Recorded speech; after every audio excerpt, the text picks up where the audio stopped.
Praise the lord. ఈరోజు దేవుని వాగ్దానము, యెహోవా తన ప్రజలందు ప్రీతి గలవాడు, ఆయన దీనులను రక్షణతో అలంకరించును. కీర్తనల గ్రంథము 149వ అధ్యాయము 4వ వచనము. సహోదరి సహోదరులారా, ఈ వాక్యం మన పట్ల దేవునికి ఉన్న ప్రేమను మరియు ఆయన మనకు ఇచ్చే గౌరవప్రదమైన స్థితిని అద్భుతంగా వివరిస్తుంది. లోకం తరచుగా మనిషి ఆస్తిని, అంతస్తును చూసి గౌరవిస్తుంది, కానీ సర్వశక్తిమంతుడైన యెహోవా మన అంతరంగ స్థితిని చూసి మనల్ని ఆశీర్వదిస్తాడు. ఈ వాక్యాన్ని లోతుగా అర్థం చేసుకోవడానికి దీన్ని 2 ప్రధాన భాగాలుగా చూడవచ్చు. మొదటిగా, యెహోవా తన ప్రజలందు ప్రీతి గలవాడు అని ఉంది. ఇక్కడ ప్రీతి అంటే అమితమైన ఇష్టం. దేవుడు మనల్ని తన సొంత బిడ్డలుగా చూసుకుంటూ మన యందు సంతోషిస్తున్నాడు. ఆయన మనల్ని కేవలం సృష్టించి వదిలేయలేదు, మన ప్రతి అడుగును గమనిస్తూ మన మీద ప్రేమను కురిపిస్తున్నాడు. మనము అల్పులమైన, బలహీనులమైన ఆయన ప్రజలము కాబట్టి ఆయనకు మనమంటే చాలా ఇష్టం. మన కంఠస్వరం వినాలని, మనతో సమయం గడపాలని ఆయన ఆశిస్తున్నాడు. ఉదాహరణకు, ఐగుప్తులో బానిసలుగా ఉన్న ఇజ్రాయేలు ప్రజల మూలుగులను దేవుడు విన్నాడు. వారు అల్పులు, ఏ శక్తి లేనివారు, కానీ దేవుడు వారిని తన సొంత ప్రజలుగా ఎంచుకున్నాడు. వారి కోసం ఎర్ర సముద్రాన్ని 2గా చీల్చాడు, ఆకాశం నుండి మన్నాను కురిపించాడు, పగలు మేఘస్తంభంగా, రాత్రి అగ్నిస్తంభంగా తోడున్నాడు. తన ప్రజల కోసం ప్రకృతి నియమాలను సైతం మార్చి వారిని రక్షించడంలో ఆయనకు ఉన్న సంతోషం, ప్రీతి కనిపిస్తుంది. అలాగే సమూయేలు ప్రవక్త యెష్షయి కుమారుల దగ్గరకు వెళ్ళినప్పుడు అందరికంటే బలవంతులు, అందగాళ్ళు ఉన్న దేవుడు వారిని కోరుకోలేదు. అడవిలో గొర్రెలు కాచుకునే చిన్నవాడైన దావీదును ఎంచుకున్నాడు. మనుషులు పైరూపాన్ని చూస్తే దేవుడు హృదయాన్ని చూశాడు. ఒక సామాన్య గొర్రెల కాపరిని ఇజ్రాయేలుకు రాజుగా చేయడం వెనుక దేవుని ప్రత్యేకమైన ఇష్టం ఉంది. నీవు నా హృదయానుసారుడవు అని దేవుడు అనడం బలహీనులను బలవంతులుగా చేసే ఆయన ప్రీతికి నిదర్శనం. రెండవదిగా, ఆయన దీనులను రక్షణతో అలంకరించును అని ఉంది. లోకంలో దీనులు అంటే అణగద్రొక్కబడిన వారు, ఏమీ లేనివారు అని అర్థం.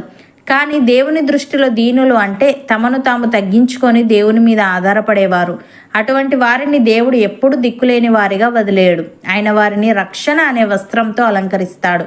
అవమానం ఉన్న చోట దేవుడు గౌరవాన్ని ఇస్తాడు. కన్నీళ్లు ఉన్న చోట రక్షణ అనే కిరీటాన్ని పెడతాడు. మనల్ని చూసి నవ్విన వారే దేవుడు మనల్ని ఎలా అలంకరించాడో చూసి ఆశ్చర్యపోయేలా చేస్తాడు. ఉదాహరణకు, యోసేపు తన అన్నల ద్వారా అమ్ముడుపోయి అన్యాయంగా జైలు పాలయ్యాడు. అక్కడ ఆయన అత్యంత దీనస్థితిలో ఉన్నాడు, కానీ ఆయన దేవుని మీద ఆధారపడడం మానలేదు. ఐగుప్తు రాజైన ఫరో యోసేపు జ్ఞానాన్ని చూసి ముగ్ధుడై తన చేతికున్న ఉంగరాన్ని తీసి యోసేపు చేతికి పెట్టి సన్నపు నార వస్త్రాలను ధరింపజేసి మెడలో బంగారు గొలుసు వేయించాడు. బానిస వస్త్రాల స్థానంలో అధికార వస్త్రాలను దేవుడు ఇచ్చాడు. అవమానించిన అన్నలే ఆయన ముందు తలవంచేలా దేవుడు అలంకరించాడు. అలాగే ఎస్తేరు ఒక పరాయి దేశంలో ఉన్న అనాథ. ఆమెకు ఏ ఆసరా లేదు, కేవలం దేవుని మీద భక్తి తప్ప.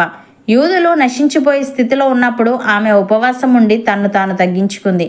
అల్పురాలైన ఆ చిన్నదాని తల మీద దేవుడు రాజు కిరీటాన్ని పెట్టించాడు.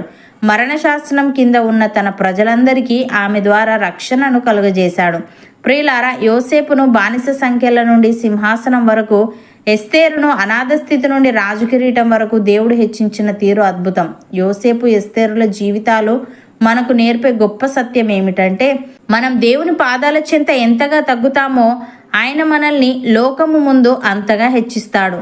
మనము అల్పులమని లోకం మనల్ని తృణీకరించినా దేవుడు మనల్ని తన కనుపాపలా చూసుకుంటూ తగిన సమయంలో అవమానానికి ప్రతిగా రెట్టింపు ఘనతను అనుగ్రహిస్తాడు. ఈరోజు మీరు నన్ను ప్రేమించేవారు ఎవరూ లేరు అని బాధపడుతున్నారా? లేదా నేను చాలా అల్పుడను, నన్ను ఎవరు గుర్తించడం లేదు అని నిరాశలో ఉన్నారా? అయితే ఈ వాగ్దానాన్ని గట్టిగా పట్టుకోండి. పరలోకపు తండ్రికి నీవంటే ఎంతో ప్రీతి. ఆయన నిన్ను తన హృదయానికి హత్తుకుంటున్నాడు. నీ దీన స్థితిని చూసి ఆయన జాలిపడుతున్నాడు. త్వరలోనే ఆయన నిన్ను రక్షణతో, విజయంతో అలంకరించబోతున్నాడు. నీవు పడిన అవమానానికి బదులుగా రెట్టింపు ఘనతను ఆయన నీకు ప్రసాదిస్తాడు. నీవు తగ్గించుకున్న ప్రతి చోట దేవుడు నిన్ను హెచ్చిస్తాడు. ఆ సృష్టికర్త నీ పక్షాన ఉండి నిన్ను లోకానికి సాక్షిగా నిలబెట్టునుగాక. ఆయన ఇచ్చే రక్షణ నీ కుటుంబానికి రక్షణ కవచమై ఉండునుగాక. అవును అన్నవారు నాతో పాటు ప్రార్థనలో ఏకీభవించండి. పరిశుద్ధుడా, ప్రేమగల తండ్రి, నీవు నీ ప్రజలందు ప్రీతిగలవాడవని, నీవు దీనులను రక్షణతో అలంకరించుదువని, లోకం మమ్మల్ని తృణీకరించినా నీవు మా అంతరంగాన్ని చూసి మమ్మల్ని ప్రేమిస్తావని తెలియజేశావు.